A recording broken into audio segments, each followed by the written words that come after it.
Hello everyone welcome to channel student pathway. ਅੱਜ ਦੀ video ਦੇ ਵਿੱਚ ਅਸੀਂ ਨੈਕਸਟ 2 ਲਿਟਰੇਰੀ ਟਰਮਸ ਨੂੰ ਡਿਸਕਸ ਕਰਾਂਗੇ।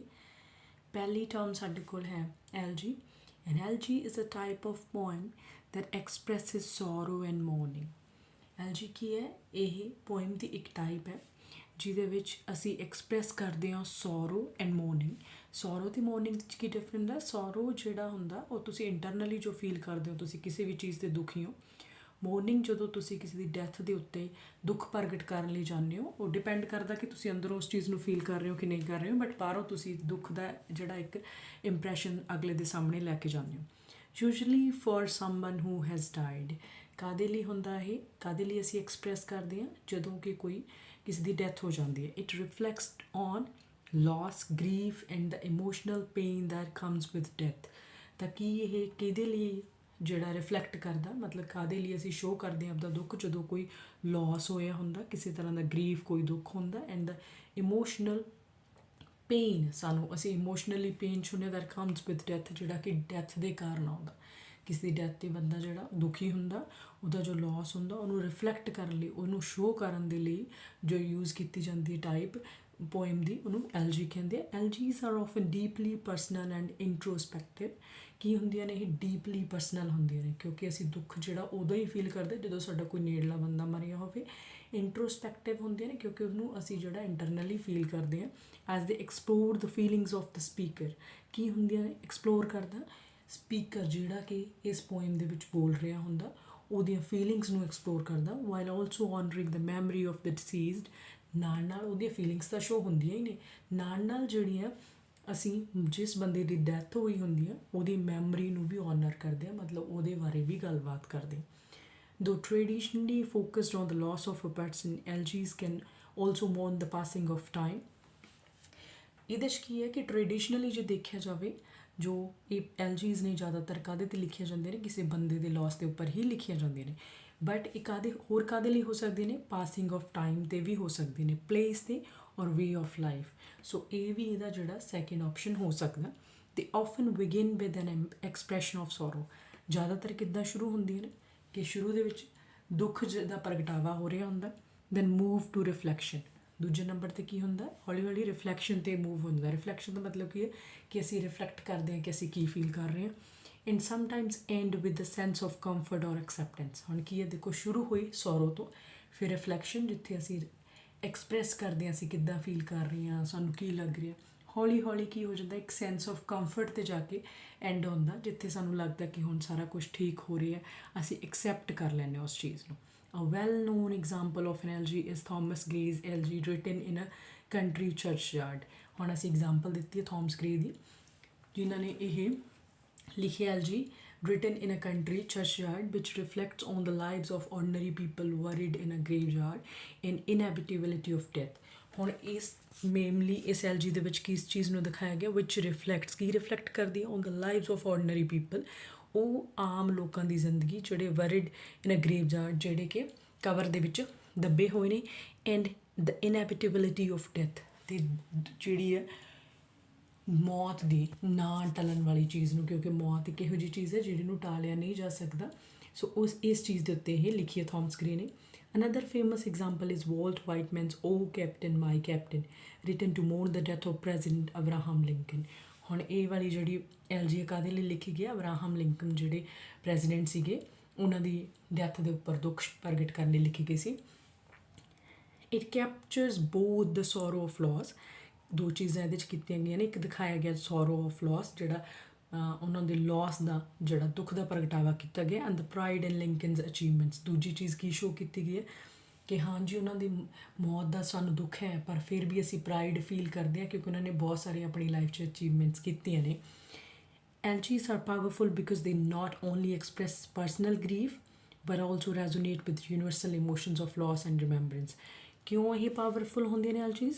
ਇਸ ਕਰਕੇ because they not only express personal grief. ਇੱਕ ਬੰਦੇ ਦਾ ਦੁੱਖ ਨਹੀਂ ਦਿਖਾਉਂਦੀ ਕਿ ਚਲੋ ਮੰਨ ਲਓ ਕਿਸੇ ਦੀ ਡੈਥ 'ਤੇ ਮੈਂ ਦੁਖੀ ਹਾਂ ਤਾਂ ਸਿਰਫ ਮੇਰਾ ਦੁੱਖ ਪ੍ਰਗਟ ਨਹੀਂ ਹੋਊਗਾ, but also resonate with universal emotions. ਇਹ ਕੀ ਕਰਦੇ? ਯੂਨੀਵਰਸਲ ਇਮੋਸ਼ਨਸ ਦੇ ਨਾਲ ਵੀ ਰਿਲੇਟ ਕਰਦੀ ਆ ਲੋਸ ਦੀਆਂ ਅਤੇ ਰਿਮੈਂਬਰੈਂਸ ਦੀਆਂ, ਕਿਉਂਕਿ ਜਦੋਂ ਅਸੀਂ ਕਿਸੇ ਦੀ ਡੈਥ 'ਤੇ ਜਾਂਦੇ ਹਾਂ ਤਾਂ ਅਸੀਂ ਨਾਲ ਉਹਦੇ ਰੈਜ਼ੋਨੇਟ ਕਰਦੇ, ਅਸੀਂ ਸੋਚਦੇ ਹਾਂ, ਆਪਣਾ ਦੁੱਖ ਸਾਡਾ ਸਾਹਮਣੇ ਆ ਜਾਂਦਾ, ਤਾਂ ਉਹ ਚੀਜ਼ਾਂ ਨੂੰ ਵੀ ਇਹ ਸ਼ੋ ਕਰਦੇ, ਇਸ ਕਰਕੇ ਇੰਨੀ ਪਾਵਰਫੁਲ ਨਹੀਂ ਜਾਂਦੀ ਹੈ।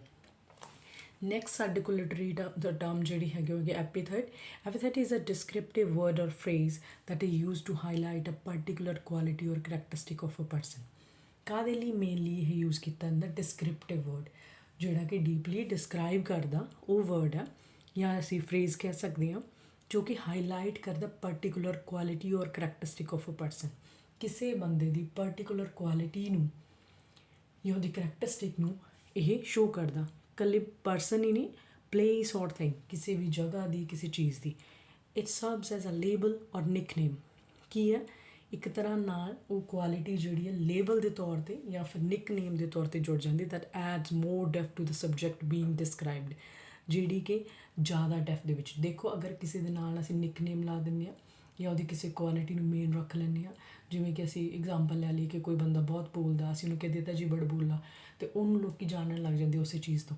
ਤਾਂ ਉਹਦੇ ਨਾਲ ਕੀ ਹੋ ਜਾਂਦਾ? ਉਹਨੂੰ, ਉਸ ਸਬਜੈਕਟ ਨੂੰ, ਉਸ ਬੰਦੇ ਨੂੰ, ਚਾਹੇ ਕਿਸੇ ਦੀ ਵੀ ਆਪਾਂ ਗੱਲ ਕਰ ਰਹੇ ਹਾਂ, ਜਿਹਨੂੰ ਆਪਾਂ ਡਿਸਕ੍ਰਾਈਬ ਕਰ ਰਹੇ ਹਾਂ, ਬੀਇੰਗ ਡਿਸਕ੍ਰਾਈਬਡ, ਉਹਦੇ ਨਾਲ ਕੀ ਹੁੰਦਾ? Helping to paint a clear picture in the readers or listeners mind. ਹੁਣ ਅਗਰ ਤੁਹਾਡੇ ਦਿਮਾਗ ਦੇ ਵਿੱਚ ਉਹਦੀ ਪਿਕਚਰ ਜਿਹੜੀ ਬਣੀ ਹੋਈ ਆ, ਤਾਂ ਜਦੋਂ ਵੀ ਅਗਲਾ ਬੜਬੋਲਾ ਸ਼ਬਦ ਯੂਜ਼ ਕਰੂਗਾ, ਤੁਹਾਡੇ ਦਿਮਾਗ 'ਚ ਉਹੀ ਬੰਦਾ ਆਊਗਾ। ਅਤੇ ਇਹ ਕੀ ਹੈ? ਇਹ ਜਿਹੜਾ ਲੇਬਲ ਹੈ, ਇਹ ਹੈਲਪ ਕਰਦਾ, ਕਾਹਦੇ 'ਚ ਕਰਦਾ? ਕਿ ਲਿਸਨਰ ਜਾਂ ਰੀਡਰ ਦੇ ਮਾਈਂਡ ਦੇ ਵਿੱਚ ਉਸ ਇਮੇਜ ਨੂੰ ਕ੍ਰੀਏਟ ਕਰਨ 'ਚ।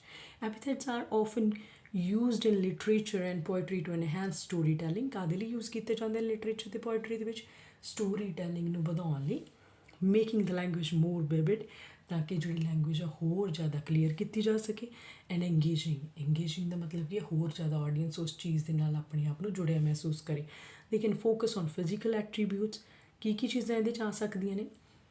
ਫਿਜ਼ੀਕਲ ਐਟਰੀਬਿਊਟਸ 'ਤੇ ਗੱਲ ਕਰ ਸਕਦੇ ਨੇ। ਹੋ ਸਕਦਾ ਕਿ ਅਸੀਂ ਕਿਸੇ ਦੀ ਫਿਜ਼ੀਕਲ ਜਿਹੜੇ ਐਟਰੀਬਿਊਟਸ ਨੇ, ਮਤਲਬ ਉਹਦੀ ਕਿੱਦਾਂ ਦਾ ਹੈਗਾ ਇਨਸਾਨ, ਕਿੱਦਾਂ ਦੀ ਉਹਦੀ ਦਿੱਖ ਹੈ, ਜਿਵੇਂ ਜ਼ਿਆਦਾਤਰ ਆਪਣੇ ਲੋਕ ਕਰਦੇ ਆ ਕਿ ਹਾਂਜੀ ਉਹ ਅੱਛਾ ਜਿਹੜਾ ਥੋੜ੍ਹਾ ਜਿਹਾ ਮੋਟਾ, ਥੋੜ੍ਹਾ ਜਿਹਾ ਪਤਲਾ, ਉੱਦਾਂ ਹੋ ਸਕਦਾ। ਜਾਂ ਫਿਰ ਪਰਸਨੈਲਿਟੀ ਟ੍ਰੇਟਸ, ਬਹੁਤ ਪਰਸਨੈਲਿਟੀਡ ਆ ਬੰਦਾ, ਜਾਂ ਉਹਦੀ ਪਰਸਨੈਲਿਟੀ ਦੀ ਕਈ ਵਾਰੀ ਲੋਕ ਨੈਗੇਟਿਵ ਚੀਜ਼ਾਂ ਨੂੰ ਵੀ ਕਾਊਂਟ ਕਰਦੇ ਨੇ। ਸੋ ਔਰ ਈਵਨ ਅ ਸਪੈਸੀਫਿਕ ਮੂਵਮੈਂਟ ਔਰ action associated with the subject. ਕਈ ਵਾਰੀ ਕੋਈ ਇਹੋ ਜਿਹਾ ਮੂਵਮੈਂਟ ਸਾਨੂੰ, ਕਈ ਵਾਰੀ ਕੋਈ ਬੰਦਾ ਕਿਤੇ ਡਿੱਗਿਆ ਹੁੰਦਾ, ਜਾਂ ਕੋਈ ਫਨੀ ਮੂਵਮੈਂਟ ਕੋਈ ਵੀ ਜਿਹੜਾ ਅਸੀਂ ਉਹਦੇ ਨਾਲ ਜੋੜ ਦਿੰਦੇ ਹਾਂ। So epithets can be both positive and negative. ਹੁਣ ਐਪੀਥੈਟਸ ਕੀ ਨੇ? ਦੋਨੋਂ ਪੋਜ਼ੀਟਿਵ ਅਤੇ ਨੈਗੇਟਿਵ ਸੇਮ ਹੋ ਸਕਦੇ, ਜਿਵੇਂ ਅਸੀਂ ਪਹਿਲਾਂ ਗੱਲ ਕੀਤੀ ਹੈ। ਕਿਉਂਕਿ ਦੇਖੋ, ਅਗਰ ਅਸੀਂ ਗੱਲ ਕੀਤੀ ਕਿ ਉਹ ਬੰਦਾ ਬਹੁਤ ਸੋਹਣਾ, ਉਸ ਚੀਜ਼ ਦੇ ਨਾਂ 'ਤੇ ਅਸੀਂ ਉਹਨੂੰ ਯਾਦ ਰੱਖ ਰਹੇ ਹਾਂ, ਜਾਂ ਕਈ ਲੋਕ ਕਹਿੰਦੇ ਬਹੁਤ ਮੋਟਾ, ਉੱਦਾਂ ਅਸੀਂ ਯਾਦ ਰੱਖ ਲੈਂਦੇ ਹਾਂ। ਤਾਂ ਨੈਗੇਟਿਵ ਵੀ ਹੋ ਗਿਆ, ਪੋਜ਼ੀਟਿਵ ਵੀ, ਦੋਨੇ ਤਰੀਕਿਆਂ ਨਾਲ ਅਸੀਂ ਇਹਨੂੰ ਯੂਜ਼ ਕਰ ਸਕਦੇ ਹਾਂ। ਵੈਨ ਯੂਜ਼ ਪੋਜ਼ੀਟਿਵਲੀ ਦੇ ਸਰਵ ਟੂ ਪ੍ਰੇਜ਼ ਔਰ ਓਨਰ ਦ ਸਬਜੈਕਟ। ਜਦੋਂ ਅਸੀਂ ਪੋਜ਼ੀਟਿਵਲੀ ਯੂਜ਼ ਕਰਦੇ ਹਾਂ ਤਾਂ ਕੀ ਕਰਦਾ? ਦੇ ਸਰਵ ਟੂ ਪ੍ਰੇਜ਼ ਔਰ ਓਨਰ ਦ ਸਬਜੈਕਟ। ਜਿਸ ਬੰਦੇ ਦੀ ਅਸੀਂ ਗੱਲ ਕਰ ਰਹੇ ਹਾਂ ਜਾਂ ਜਿਸ ਜਗ੍ਹਾ ਦੀ ਅਸੀਂ ਗੱਲ ਕਰ ਰਹੇ ਹਾਂ, ਉਹਦੀ ਅਸੀਂ ਪ੍ਰੇਜ਼ ਕਰਾਂਗੇ, ਤਾਰੀਫ ਕਰਾਂਗੇ। Like Alexander the great emphasizing his qualities of greatness and wisdom। ਹੁਣ ਅਸੀਂ ਕੀ ਹਮੇਸ਼ਾ ਯੂਜ਼ ਕਰਦੇ? ਅਲੈਗਜ਼ੈਂਡਰ ਦ ਗ੍ਰੇਟ। ਇਹਦਾ ਮਤਲਬ ਅਸੀਂ ਕਾਹਦੇ 'ਤੇ ਐਮਫੇਸਾਈਜ਼ ਕਰ ਰਹੇ ਹਾਂ, ਕਾਹਦੇ 'ਤੇ ਜ਼ੋਰ ਦੇ ਰਹੇ ਹਾਂ? ਉਹਦੀ ਕੁਆਲਿਟੀਜ਼ ਦੇ ਉੱਪਰ, ਗ੍ਰੇਟਨੈਸ ਦੇ ਉੱਪਰ, ਉਹਦੀ ਵਿਜ਼ਡਮ, ਉਹਦੀ ਸਿਆਣਪ ਦੇ ਉੱਪਰ। On the other hand negative epithets can point out flaws. ਜੇ ਅਸੀਂ ਨੈਗੇਟਿਵ ਪਾਸੇ ਨੂੰ ਜਾਈਏ ਤਾਂ ਉਹ ਕਮੀਆਂ ਗਣਾਉਣਗੇ। ਔਰ ਸ਼ਾਰਟ ਕਮੀਜ਼ ਕੀ ਨੇ? ਸੱਚ ਐਜ਼ ਕਾਲਿੰਗ ਸਮਨ ਸਲਾਈ ਫੌਕਸ, ਕਿਸੇ ਨੂੰ ਸਲਾਈ ਫੌਕਸ ਕਹਿਣਾ, to suggest cunning or foolish youth, to imply a lack of wisdom. ਕਿਸੇ ਬੰਦੇ ਦੀ, ਜਿਹੜਾ ਕਿਸੇ ਬੰਦੇ ਨੂੰ ਆਪਾਂ ਕਹਿੰਦੇ ਬਹੁਤ ਚਲਾਕ ਬੰਦਾ ਉਹ ਹੈ ਨਾ, ਇੱਕ ਲੇਬਲ ਲੱਗ ਜਾਂਦਾ ਉਹਦੇ ਨਾਲ।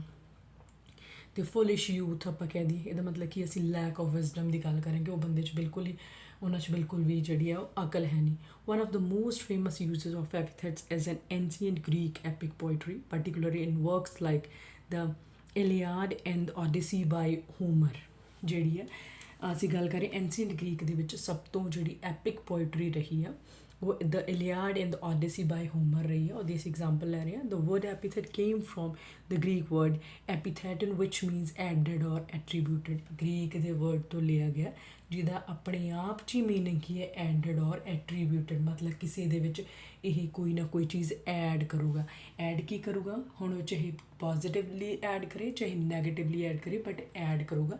ਦੈਟ ਮੀਨਸ ਅਗਰ ਕਿਸੇ ਬੰਦੇ ਦਾ ਨਾਮ ਸਾਨੂੰ ਪਤਾ, ਪਰ ਅਸੀਂ ਉਹਦੀ ਕੁਆਲਿਟੀ ਦਾ ਜਾਂ ਉਹਦੀ ਕਿਸੇ ਮਾੜੀ ਚੀਜ਼ ਦਾ ਲੇਬਲ ਨਾਲ ਜੋੜ ਦਈਏ। Epithets are not just for grand or famous subject. ਸਿਰਫ ਗ੍ਰੈਂਡ ਜਾਂ ਫੇਮਸ ਸਬਜੈਕਟ ਲਈ ਨਹੀਂ ਹੁੰਦਾ, ਜਿੱਦਾਂ ਕਿਉਂਕਿ ਅਸੀਂ ਸਿਰਫ ਕਹੀਏ, ਜਿਵੇਂ ਅਸੀਂ ਹੁਣ ਇੱਥੇ ਅਲੈਗਜ਼ੈਂਡਰ ਬਾਰੇ ਗੱਲ ਕੀਤੀ ਹੈ, ਦ ਗ੍ਰੇਟ ਅਲੈਗਜ਼ੈਂਡਰ ਬਾਰੇ ਗੱਲ ਕੀਤੀ ਹੈ, ਕਿਸੇ ਫੇਮਸ ਲਈ ਜ਼ਰੂਰੀ ਨਹੀਂ। ਅਸੀਂ ਨੋਰਮਲ ਭਾਸ਼ਾ 'ਚ ਵੀ, ਜਿਵੇਂ ਅਸੀਂ ਡਿਸਕਸ ਕੀਤਾ ਪਹਿਲਾਂ ਕਿ ਹਾਂਜੀ ਲੋਕ ਲੇਬਲ ਯੂਜ਼ ਕਰਦੇ ਆ, ਆਪਾਂ ਦੇਖਦੇ ਹੀ ਹਾਂ ਨੋਰਮਲੀ, ਤਾਂ ਉੱਦਾਂ ਹੀ ਜਿਹੜਾ ਇਹ ਨੋਰਮਲ ਲਾਈਫ 'ਚ ਵੀ ਯੂਜ਼ ਹੁੰਦੇ, they are used in everyday speech as well to provide a sense of identity to or to add emphasis such as calling someone a man of steel. ਉਹੀ example ਆ ਗਈ ਕਿ ਕਿਸੇ ਬੰਦੇ ਨੂੰ man of steel ਬੁਲਾਉਣਾ। To describe their strength or resilience, ਕਿ ਕਿਸੇ ਬੰਦੇ ਨੂੰ ਆਪਾਂ ਕਹੀਏ ਵੀ ਬਹੁਤ ਤਾਕਤਵਰ ਬੰਦਾ, ਵੀ ਬਹੁਤ ਜ਼ਿਆਦਾ ਹੈ ਨਾ। ਤਾਂ ਆਪਣੇ ਲੋਕ ਆਮ ਹੀ ਇਹ ਚੀਜ਼ਾਂ ਯੂਜ਼ ਕਰਦੇ ਆ, ਨਿੱਕੇ ਨਿੱਕੇ ਵਰਡ ਉਹਨਾਂ ਦੇ ਨਾਲ ਯੂਜ਼ ਕਰਦੇ, ਤਾਂ ਉਹਨਾਂ ਲੇਬਲਸ ਨੂੰ ਅਸੀਂ ਕੀ ਕਹਿੰਦੇ, ਐਪੀਥੈਟ ਕਹਿੰਦੇ ਹਾਂ। ਸੋ ਹੋਪਫੁਲੀ ਕਿ ਇਹ ਦੋਨੋਂ ਟਰਮਸ ਤੁਹਾਨੂੰ ਸਮਝ ਆ ਗਈਆਂ ਹੋਣਗੀਆਂ। ਹੁਣ ਨੈਕਸਟ ਵੀਡੀਓ ਦੇ ਵਿੱਚ ਅਸੀਂ ਮਿਲਾਂਗੇ ਨੈਕਸਟ 2 ਲਿਟਰੇਰੀ ਟਰਮਸ ਦੇ ਨਾਲ। Thank you so much.